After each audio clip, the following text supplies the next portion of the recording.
തെരഞ്ഞെടുപ്പ് പ്രചാരണത്തിലുടനീളം ഉയർന്നു വന്ന കാര്യമാണ്. അത് പ്രചാരണ വിഷയത്തിൽ ഒരു പ്രധാനപ്പെട്ട കാര്യവുമായിരുന്നു. പക്ഷേ ഇപ്പോഴത്തെ വിലയിരുത്തൽ ഇത്തരത്തിലുള്ള ക്രോസ് വോട്ടിംഗ് നടന്നിട്ടുണ്ട് എന്നാണ്. അത് എത്രമാത്രം സത്യമാണ് എന്നതാണ് ചർച്ച ചെയ്യുന്നത്. ശ്രീജിത്ത് പണിക്കർ, അസാധാരണമായി എന്തെങ്കിലും കാര്യങ്ങൾ കെ മുരളീധരന്റെ വാക്കുകളിൽ താങ്കൾ കാണുന്നുണ്ടോ? എന്തെങ്കിലും ഭയം അദ്ദേഹത്തിൽ ഉണ്ട് എന്ന്? നോക്കൂ, തൃശ്ശൂരിലെ ഫലം പ്രഡിക്റ്റ് ചെയ്യാനായിട്ട് ആർക്കും സാധിക്കുന്നില്ല എന്നതുപോലെ തന്നെ ശ്രീ മുരളീധരനും അത് സാധിക്കുന്നില്ല എന്നാണ് ഞാൻ മനസ്സിലാക്കുന്നത്. ഒരുപക്ഷെ ആ ഫലം അദ്ദേഹം ഉദ്ദേശിക്കുന്ന രീതിയിൽ അദ്ദേഹത്തിന്റെ വിജയത്തിൽ കലാശിച്ചിട്ടില്ല എങ്കിൽ അദ്ദേഹം ഈ തെരഞ്ഞെടുപ്പിന്റെ ഘട്ടത്തിൽ, അല്ലെ തെരഞ്ഞെടുപ്പിലേക്ക് ആൾക്കാർ പോകുന്നതിന് തൊട്ടു മുമ്പ് പറഞ്ഞിരുന്ന പല കാര്യങ്ങളെയും സാധൂകരിക്കുക, ന്യായീകരിക്കുക തുടങ്ങിയ ഒരു ഉത്തരവാദിത്തം കൂടി അദ്ദേഹത്തിനുണ്ട്. അപ്പൊ അതിനു വേണ്ടിയിട്ട് അദ്ദേഹം ഒരു മുൻകൂർ ജാമ്യം എന്ന നിലയ്ക്ക് അദ്ദേഹം ആ രീതിയിലത്തേക്ക് പറഞ്ഞു എന്നാണ് ഞാൻ മനസ്സിലാക്കുന്നത്.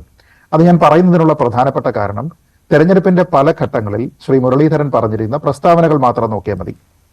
ഒന്നാമത് അദ്ദേഹം പറയുന്നത് ഇത് സുരേഷ് ഗോപിയും താനും തമ്മിലുള്ള മത്സരമല്ല, നേരെ മറിച്ച് CPIയും കോൺഗ്രസും തമ്മിലുള്ള മത്സരമാണ് എന്ന് പ്രചരണത്തിന്റെ ആദ്യഘട്ടത്തിൽ പറഞ്ഞയാളാണ് ശ്രീ മുരളീധരൻ. അപ്പൊ ആ സമയത്ത് BJP ചിത്രത്തിലേ ഉണ്ടായിരുന്നില്ല.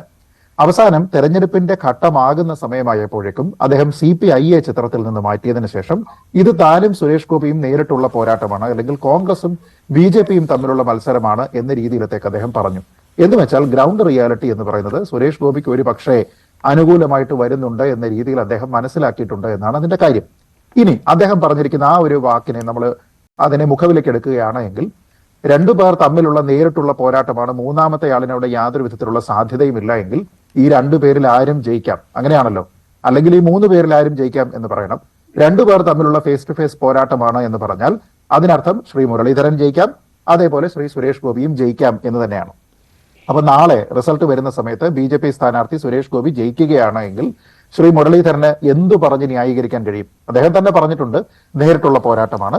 അപ്പൊ ആ നേരിട്ടുള്ള പോരാട്ടമാണ് എങ്കിൽ തീർച്ചയായിട്ടും ഇതിൽ ആർക്ക് വേണമെങ്കിലും ജയസാധ്യതയുണ്ട്. ഇനി രണ്ടാമത്തെ ഒരു കാര്യം, ശ്രീകുമാർ തന്നെ ഇപ്പൊ പറഞ്ഞിരിക്കുന്നത് പോലെ BJP സ്ഥാനാർത്ഥി അല്ല ശ്രീ സുരേഷ് ഗോപി. അദ്ദേഹത്തിന് മറ്റൊരു രീതിയിലുള്ള ഒരു ഇമേജ് ഉണ്ട്. ആ ഇമേജ് കൊണ്ട് അദ്ദേഹം ഒരു പക്ഷേ കോൺഗ്രസുകാരുടെ ഫാമിലിയിൽ നിന്നാണെങ്കിലും CPMകാരുടെ ഫാമിലിയിൽ നിന്നാണെങ്കിലും ഒക്കെ തന്നെ ചിലപ്പോൾ വോട്ട് അദ്ദേഹം ആകർഷിക്കാനുള്ള സാധ്യതയുണ്ട് എന്ന്. അപ്പൊ അങ്ങനെയാണെങ്കിൽ അത് ക്രോസ് വോട്ട് അല്ലല്ലോ. ആൾക്കാരുടെ താല്പര്യത്തോടു കൂടി BJP സ്ഥാനാർത്ഥി എന്ന രീതിയിലുള്ള ഒരു ലേബലിലല്ല, നേരെ മറിച്ച് സുരേഷ് ഗോപി എന്ന വ്യക്തി എന്ന പേരിൽ ആൾക്കാർ വോട്ട് ചെയ്യുന്നു എന്ന് കരുതുക. അങ്ങനെ ആൾക്കാർ വോട്ട് ചെയ്താലും ജയിക്കും. അല്ലാതെ ഈ വോട്ടിംഗ് മെഷീൻ അറിയില്ലല്ലോ ഇത് ക്രോസ് വോട്ട് ആണെങ്കിൽ മാത്രമേ ഇത് സുരേഷ് ഗോപിക്ക് കൊടുക്കാവൂ, അല്ലാതെ ഒരു കുടുംബത്തിൽ നിന്ന് ആൾക്കാർ താല്പര്യത്തോടു കൂടി കൊടുത്തിരിക്കുന്ന വോട്ടിനെ ക്രോസ് വോട്ട് എന്ന് പരിഗണിക്കാൻ പാടില്ല എന്നൊന്നും ഈ വോട്ടിംഗ് മെഷീൻ അറിയില്ലല്ലോ. അപ്പൊ അങ്ങനെ ആൾക്കാർ ആരെങ്കിലും വോട്ട് ചെയ്തിട്ടുണ്ടെങ്കിൽ, ഇത് എന്റെ വാക്കല്ല, ശ്രീകുമാറിന്റെ തന്നെ വാക്കാണ്, അങ്ങനെ ആൾക്കാർ വോട്ട് ചെയ്തിട്ടുണ്ട്. അല്ല, തെറ്റിദ്ധരിപ്പിച്ചതല്ല, അത്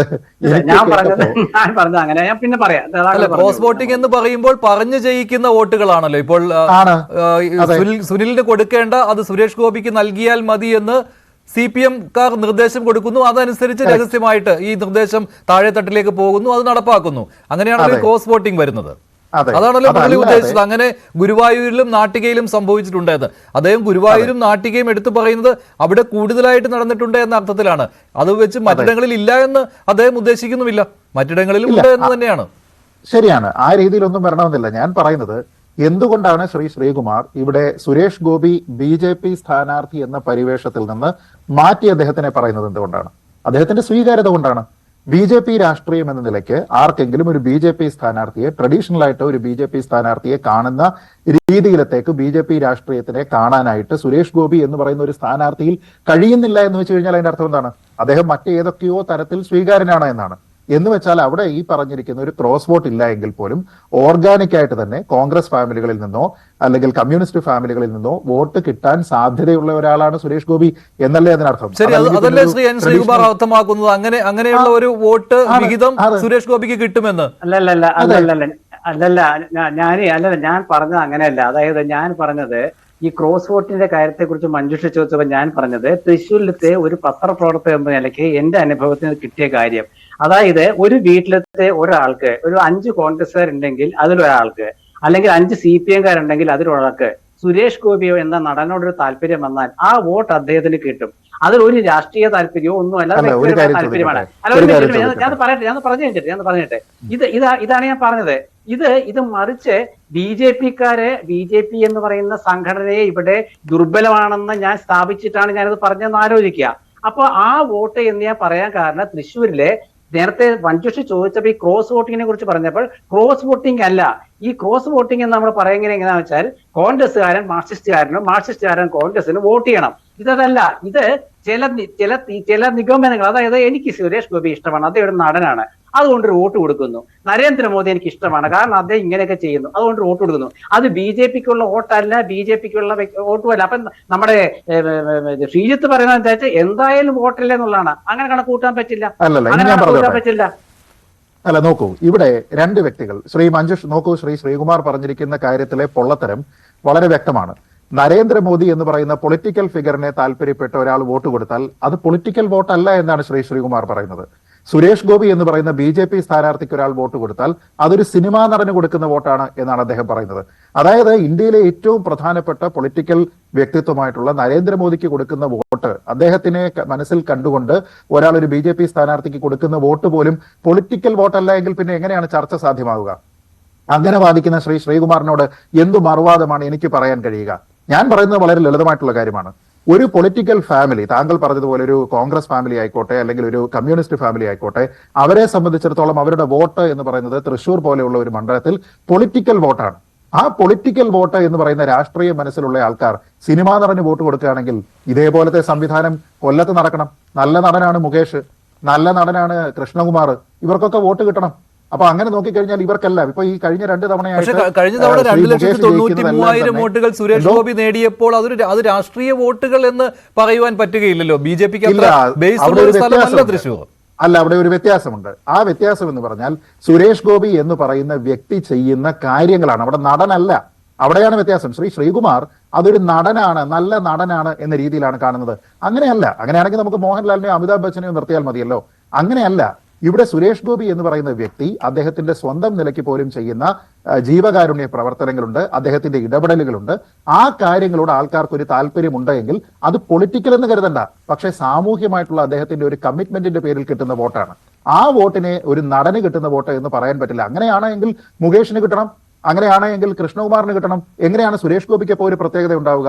ഇനി രണ്ടാമത്തെ കാര്യം, അയോധ്യ എന്ന് പറയുന്നത് തെരഞ്ഞെടുപ്പിൽ ഒരു വിഷയമേ അല്ല എന്ന് ഏതാനും ദിവസങ്ങൾക്ക് മുൻപുള്ള ചർച്ചകളിൽ പറഞ്ഞിരിക്കുന്ന ആൾക്കാർ ഇന്ന് അയോധ്യ എന്ന് പറയുന്നത് കൂടി ഒരു വിഷയമാണ് എന്ന രീതിയിലേക്ക് പറയുന്നു. ഈ അയോധ്യയൊക്കെ കൊണ്ടുവരുന്നതിന് മുമ്പ് ഞാൻ പറയുന്ന രണ്ട് കാര്യങ്ങൾ, തൃശ്ശൂരിൽ മാത്രമായിട്ട് പ്രത്യേകിച്ച് കഴുവന്നൂർ എന്ന് പറയുന്ന ഒരു വിഷയം, ആ വിഷയത്തിൽ ഇനി ഏതെങ്കിലും രീതിയിലുള്ള ഒരു സഹായഹസ്തം കിട്ടാൻ സാധ്യതയുള്ളത് കേന്ദ്ര സർക്കാരിന്റെയോ കേന്ദ്ര അന്വേഷണ ഏജൻസികളുടെയോ ഭാഗത്തു നിന്ന് മാത്രമാണ് എന്ന് ചിന്തിക്കുന്ന ഒരു ആവറേജ് തൃശ്ശൂരുകാരനെ സംബന്ധിച്ചിടത്തോളം അയാൾക്ക് സുരേഷ് ഗോപി എന്ന നടനെയോ സുരേഷ് ഗോപി എന്ന ജീവകാരുണ്യ പ്രവർത്തകനെയോ BJPയെയോ നരേന്ദ്രമോദി എന്ന് പറയുന്ന ആളിനെയോ മാറ്റി നിർത്തിയാൽ പോലും ആ ഒരു പൊളിറ്റിക്കൽ വോട്ട് വേണമെങ്കിൽ അവിടെ BJPക്ക് കൊടുക്കാം. 2, പൂരത്തിന്റെ അതിന്റെ സംഘാടനത്തിലുണ്ടായിരുന്ന പാളിച്ച, ആ പാളിച്ച എന്ന് പറയുന്നത് ഏതായാലും അത് CPIക്ക് അനുകൂലമായിട്ടുള്ള വോട്ടായിട്ട് വരികയില്ല. അപ്പൊ അങ്ങനെ നോക്കിക്കഴിഞ്ഞാൽ അവിടെ ഉണ്ടാകുന്ന ഇടപെടലുകളുമായി ബന്ധപ്പെട്ടിട്ടാണെങ്കിലും ആ വിഷയത്തിനെ രാഷ്ട്രീയവൽക്കരിക്കരുത് എന്ന് പറഞ്ഞുകൊണ്ട്, എന്നാൽ ആ ഒരു വിഷയത്തിൽ ഇടപെട്ടുകൊണ്ട് തന്നെ നേരത്തെ പറഞ്ഞിരിക്കുന്ന സാമൂഹ്യ പ്രതിബദ്ധതയോടുകൂടി ഒരാൾ പെരുമാറിയിട്ടുണ്ട് എങ്കിൽ തീർച്ചയായിട്ടും ആ വോട്ട് ഒരു പൊളിറ്റിക്കൽ വോട്ടായി മാറുകയാണെങ്കിൽ ആർക്കാണ് ബാധിക്കുക സുരേഷ് ഗോപിക്ക് കിട്ടിയിട്ടുണ്ട് എന്ന തിരിച്ചറിവിൽ അതുണ്ടാക്കുന്ന ഡാമേജ് ഒഴിവാക്കുന്നതിന് വേണ്ടി മുരളീധരന്റെ തുറന്നു പറച്ചിൽ എന്ന് കരുതിയാൽ മതിയോ ഈ CPM BJP ക്രോസ് വോട്ടിംഗ് എന്നുള്ളത്? അല്ല, അങ്ങനെയാണെങ്കിൽ ഞാൻ മനസ്സിലാക്കുന്നത് മുരളീധരൻ വളരെ നല്ല പൊളിറ്റിക്കൽ അക്യൂമൻ ഉള്ള ഒരു നേതാവ് തന്നെയാണ്. ഗ്രൗണ്ട് റിയാലിറ്റി എന്താണ് എന്നതിനെ പറ്റി അദ്ദേഹത്തിന് അറിയാം. തെരഞ്ഞെടുപ്പിന് മുമ്പ് നമ്മൾ പലപ്പോഴും ആത്മവിശ്വാസത്തിന് വേണ്ടി മറ്റുള്ള ആൾക്കാരെ സ്വാധീനിക്കുന്നതിന് വേണ്ടി ഒക്കെ പറയുന്ന വാക്കുകൾ ഒരുപക്ഷെ തെരഞ്ഞെടുപ്പിന് ശേഷം നമ്മൾ പറഞ്ഞതുകൊണ്ട് പ്രത്യേകിച്ച് കാര്യമില്ല. കാരണം ഈ വോട്ടെല്ലാം പെട്ടിയിലായിട്ട് ഇരിക്കുകയാണ്. ഇനി നമ്മൾ ഒന്നും പറഞ്ഞിട്ട് കാര്യമൊന്നുമില്ല. നമ്മുടെ ഒരു വാക്കും ഒരു രീതിയിലും അതിനെ അഫക്ട് ചെയ്യാൻ പോകുന്നില്ല. ഞാൻ പറയുന്നത് ഡീൽ ഇവിടെ ഉണ്ട് എങ്കിൽ BJP ജയിക്കണം. അല്ലാതെ ഡീൽ ഇവിടെ ഉണ്ട് എങ്കിലും ഞാൻ ജയിക്കും എന്ന് പറയാൻ പറ്റില്ല. ഇവിടെ 2 കാര്യമുണ്ട്. കോൺഗ്രസിന്റെ ഒരു സമ്മേളനം നടന്നതിന് ശേഷം നമ്മൾ അതിൽ നിന്ന് അറിഞ്ഞല്ലോ 4 മണ്ഡലങ്ങളിലാണ് വളരെ ബലാബലമായിട്ടുള്ള ഫൈറ്റ് ഉള്ളത് എന്ന് പറയുന്നത്. ആറ്റിങ്ങൽ, മാവേലിക്കര, പാലക്കാട്, കണ്ണൂർ. എങ്കിൽ പോലും നേരിയ ഭൂരിപക്ഷത്തിലാണെങ്കിലും ഇവിടെ എല്ലാം ജയിച്ച് 20-ൽ 20 UDF നേടും എന്ന് അവർ പറയുന്നു. അവർ ആ പറയുന്ന സ്ഥലത്ത് ഒരു ടൈറ്റ് കോമ്പറ്റീഷൻ ആയിട്ട് പോലും അവരെന്താ തൃശ്ശൂർ പറയാത്തത്? അപ്പൊ അവർക്കറിയാത്ത എന്ത് കാര്യമാണ് മുരളീധരൻ പറയുന്നത്? മുരളീധരനും അവിടെ ഉണ്ടായിരുന്നില്ലേ? അപ്പൊ ഞാൻ പറയുന്നത് ഡീൽ ഉണ്ടെങ്കിൽ തീർച്ചയായിട്ടും അവിടെ BJP. പിന്നെ CR നീലകണ്ഠൻ പറഞ്ഞ കാര്യമുണ്ട്. ശ്രീ പണിക്കർ, അദ്ദേഹത്തിന് നേരിട്ട് അറിയാവുന്ന കാര്യമാണ് CR നീലകണ്ഠൻ ഇവിടെ പറഞ്ഞത്. അതായത് വോട്ട് ചെയ്യാൻ പോകാത്ത ആളുകളുണ്ട്. അതായത് ഈ ഡീലിന് നിന്നു കൊടുക്കാൻ താല്പര്യമില്ല എന്നതുകൊണ്ട് വോട്ട് ചെയ്യേണ്ട എന്ന് തീരുമാനിച്ചവർ, BJPക്ക് വോട്ട് ചെയ്യാൻ വയ്യ എന്നതുകൊണ്ട് വോട്ട് ചെയ്യാത്ത CPM കുടുംബങ്ങൾ, അതേക്കുറിച്ച് ഇവിടെ ശ്രീ CR സൂചിപ്പിച്ചിരുന്നു, നേരിട്ട് ഉള്ള അറിവ് എന്ന രീതിയിൽ. അതിനോട് താങ്കൾ യോജിക്കുന്നില്ല? അല്ല, എങ്കിൽ ഡീലില്ല. ഞാൻ പറഞ്ഞത് ഡീൽ ഉണ്ടാകുന്നത് എപ്പോഴാണ്? നിങ്ങൾ മറ്റൊരാളിന് വോട്ട് മറിച്ചു കൊടുക്കുന്ന സമയത്താണ് ഡീൽ ഉണ്ടാവുക. അവിടെ ആ ഡീലിൽ താല്പര്യമില്ലാത്ത ആൾ ചെയ്യുന്നത് എന്താണ്? അങ്ങനെ ഒരു വിപ്പ്, ഒരു പാർട്ടി വിപ്പ് എന്ന രീതിയിൽ ഒരു പാർട്ടി പ്രവർത്തകന് കിട്ടിയിട്ടുണ്ടെങ്കിൽ അയാൾക്ക് താല്പര്യമില്ലാതെ ഞാൻ അവിടെ വോട്ട് ചെയ്യാൻ പോകുന്നില്ല എന്നല്ല പറയേണ്ടത്. പോകുന്നില്ല എങ്കിൽ ഡീല് വിജയിക്കുന്നില്ല എന്നാണല്ലോ, ഡീല് വിജയിക്കുന്നില്ല എന്നാണല്ലോ. അല്ല, ഞാൻ പറയുന്നത് അങ്ങനെ ഒരു ഡീൽ ഉണ്ടെങ്കിൽ എന്താണ്? ഡീൽ ഉണ്ടെങ്കിലോ ഇല്ലെങ്കിലോ അയാൾ അതിന് നിന്നു കൊടുക്കാൻ തയ്യാറല്ലാത്ത ഒരാള് പരസ്യമായിട്ട് ഞാൻ ഇതിനെ വെല്ലുവിളിക്കുന്നു, ഞാൻ ഇതിന് ചേരുന്നില്ല എന്ന് പറഞ്ഞ് വീട്ടിലിരിക്കുകയാണോ ചെയ്യേണ്ടത്? അവർ ചെയ്യേണ്ടത് അവിടെ പോയിട്ട് അവരുടെ മനസാക്ഷിക്ക് അനുസരിച്ച് അവരുടെ പാർട്ടിക്ക് തന്നെ ഈ വിപ്പ് ലംഘിച്ച് BJPക്ക് കൊടുക്കുന്നില്ല, ഞാൻ എന്റെ പാർട്ടിക്ക് തന്നെ കൊടുക്കുകയുള്ളൂ എന്ന് പറഞ്ഞ് കൊടുക്കണം. അതല്ലാതെ മാറി നിന്ന് കഴിഞ്ഞാൽ ഇത് പാർട്ടി താങ്കൾക്ക് ഈ ഒരു നിരീക്ഷണത്തിൽ എതിർപ്പുണ്ടോ?